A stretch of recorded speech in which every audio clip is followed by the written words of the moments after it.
Hi, this is the Explain It To Me podcast. I'm Zachary Hunter, and welcome to a post-video follow-up, or post-episode follow-up. Last week, I posted a guide to Doctor Who in the classic era, which I defined as the first episode in November of 96 to up through the TV movie in 1996. It was a lot of fun. It was the follow-up to two other episodes I did, one on the guide to the classic, which somehow is almost as long, but, there was a bit more to talk about in places. And then sort of a What is Doctor Who intro video. And like the guide to the modern era, I did a little follow-up video here on YouTube. I wanted to do one here, but, life is what happens when you're busy making other plans. So didn't do it this weekend, though apparently some people actually watched and listened to the podcast, and I was really excited. And, well, if you guys are trying to deter me from doing these episodes, so far you're not doing well, because, I was pretty proud of what I did, and some people listened or watched it. So let's do a little follow-up. Things I didn't get to that I wanted to, that sort of thing. I really tried to avoid spoilers. It was particularly hard given what happened with the 13th and 15th Doctor to not want to just, talk about Pyramids of Mars and Brandon Morbius. But since actual footage of Pyramids of Mars was in the finale last week of Doctor Who, it's obviously more important than I expected to say it was. Little things like showing the companion what will happen if this continues along sort of like a what if possible future travel. That really had only happened with Sarah Jane and Pyramids of Mars prior to happening with Ruby Sunday in the Maestro episode of Doctor Who this year. And yeah, so little things like that definitely tease that Pyramids of Mars was going to be relevant. I just didn't quite expect quite so much. And if anyone's interested in what's going on, the final shot, I won't say anything else, of the season finale of Doctor Who this year, the outfit is evocative of Romana 1's outfit in her first adventure, the Ribos operation. So the Fourth Doctor, I think I said it was most people's favorite. It's certainly going to be continuing to be relevant. There's a reason why Tom Baker was the only actor of the original series, or original run, I should say, who was on film in new material in the 50th anniversary. Several of the Doctors made sort of a comedy. It was a bit. It was a comedy called the Five-ish Doctors reboot. Peter Davidson, Colin Baker, Paul McGann, and Sylvester McCoy. They all were involved in it, with people like Captain Jack and John Barrymore. And, sort of floating in the background, with several jokes being made at Peter Davison's expense, given the fact that Peter Davison's actual daughter plays Jenny, a character who played the Doctor's daughter in the new series and is actually married to David Tennant, which is weird. But, Doctor Who's been on for long enough that there are now grandkids. I'm technically a third generation Doctor Who fan because my stepfather is the one who introduced it to me, and he saw it with his dad. So, yeah. I love Doctor Who. And this was really fun going through. It made me want to go back and watch classic stories that I haven't in a long time, because you get to a point when you've seen as many as I have, that you want to keep watching the ones you haven't, especially when they did all this work to animate lost episodes. You want to encourage that behavior because you want to see those stories. And, make that 97 as low as it can be. I don't have direct evidence of this. I'm pretty sure they only have audio for 96 of them. I don't think they actually have audio for this one Christmas episode from The Crusade, I think. But no one's ever directly shown me that I'm wrong. But I have reason to think it based on something I read. But anyway, seeing Patrick Troughton, the Second Doctor, in cartoons is nice and all. And I think in the case of the Macra Terror, which I didn't mention in the video, though it has a connection to the episode Gridlock, and yeah, Gridlock. And though in a weird way also, Deep Breath. No, yeah, Deep Breath. I think it is the Peter Capaldi. So 12th Doctor story with Clara on a submarine. There's a reference to it as well. Most reviewers that I read said it worked better as a cartoon because the aliens are basically giant crabs, and it's really hard to make that look remotely fun, like legitimate on 1965 budgets of the BBC, which, God bless them, they weren't known for throwing a lot of money Doctor Who's way at that point, making a lot of money off it, but not throwing a lot to them.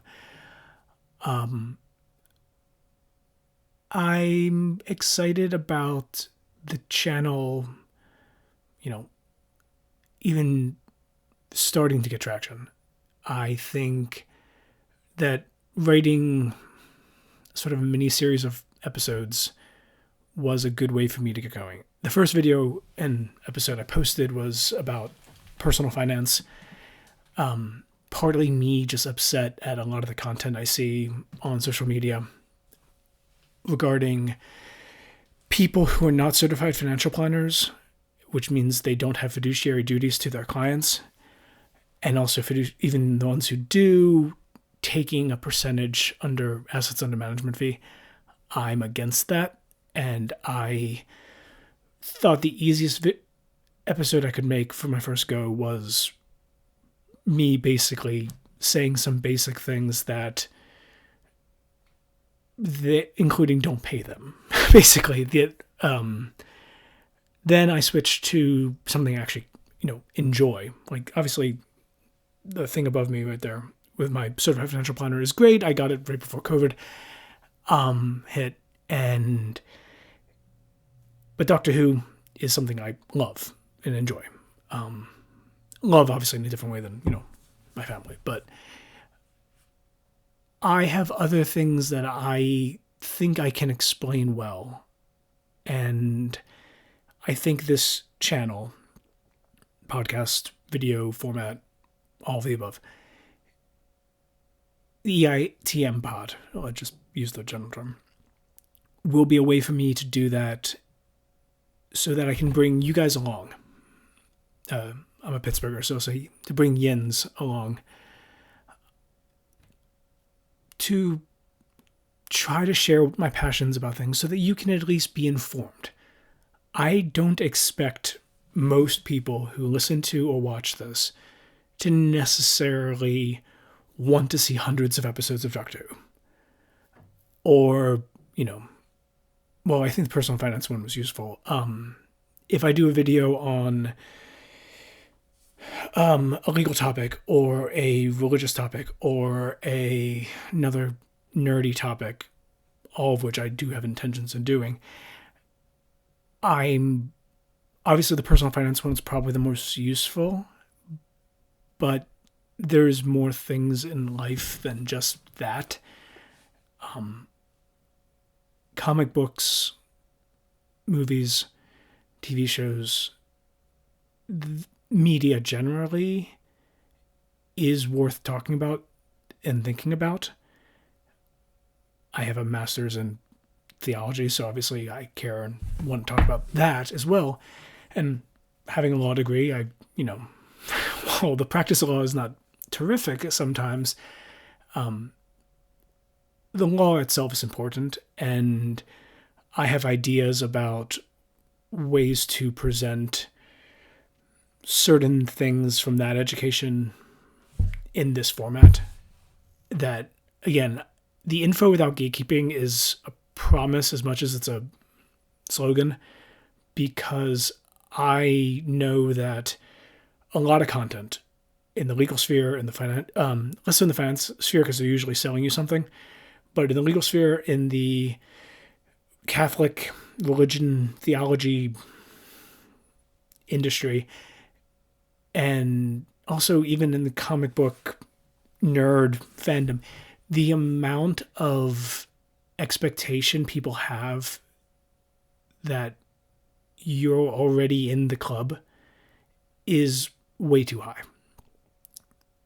You don't have to like Doctor Who. I think if you give it a decent chance, there's a decent chance you will. If I do a video about, Magneto, I'm wearing a Magneto made some valid points shirt from the Jane Miles Explain It All podcast, Explain X-Men podcast.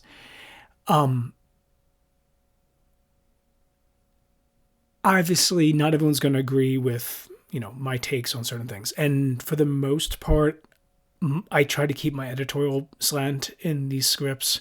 Obviously, this is not scripted. I want it to be very clear that I'm trying to pitch you on the thing, not necessarily pitch you my view of the thing. And I think that that is important, because if I did a video on, insert topic here, like a moral reasoning doctrine of double effect video, and walk you through, the different forms of ethics, utilitarianism, rule, and or virtue ethics or duty-based ethics like Kant and stuff like that. Like, I could definitely do that, and I think some of that would be fun and useful.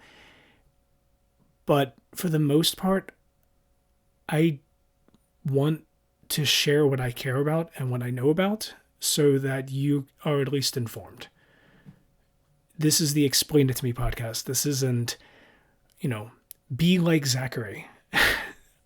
Not everyone's going to be like Zach, and I'm fine with that because, sometimes I don't even want to be like me.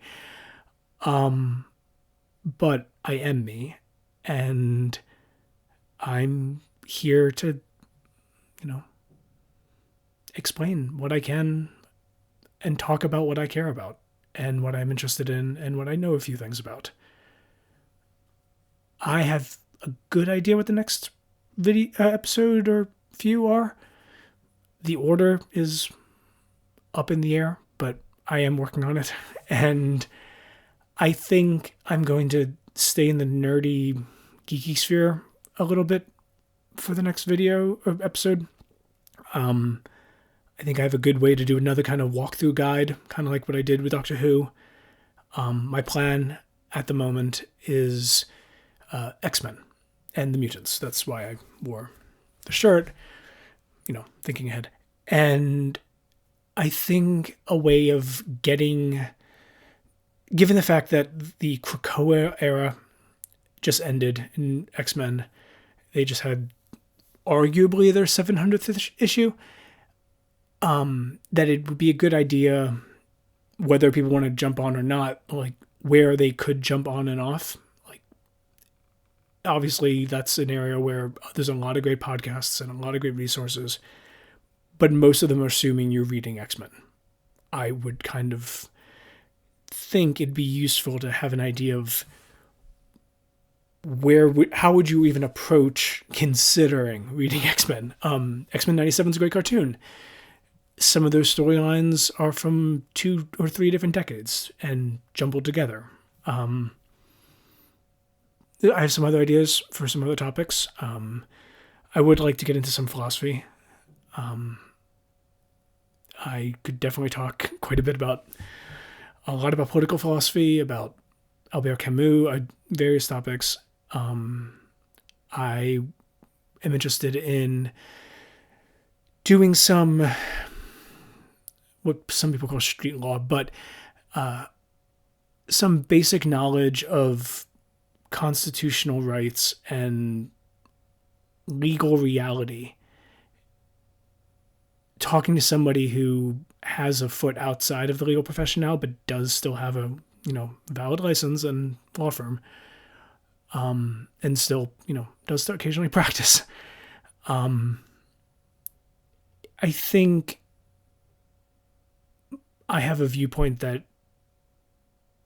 is worth sharing. I hope you agree. At the very least, I think I have some information that you might find useful.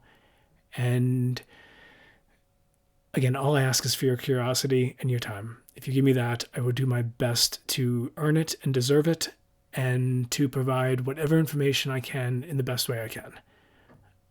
No matter what, thank you so much. Thank you for your time, your attention, and your curiosity. God bless, and hope you have a wonderful day. Bye.